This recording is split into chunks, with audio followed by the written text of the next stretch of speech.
Hey guys, it's Wiley. My brother ordered a custom bench. We was hoping to have it done by Veterans Day, but his birthday's also like the 21st, so we're gonna make it in between, I think. Uh, just wanted to give you a walkthrough on what we done on it. It's got copper inlaid cross, infantry cross rifles. Of course, our last name is Smith, so him and his wife was married in 1994. So Smith family established 1994.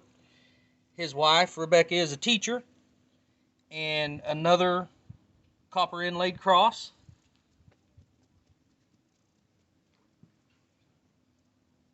And hopefully we'll get to deliver this in the next day or two.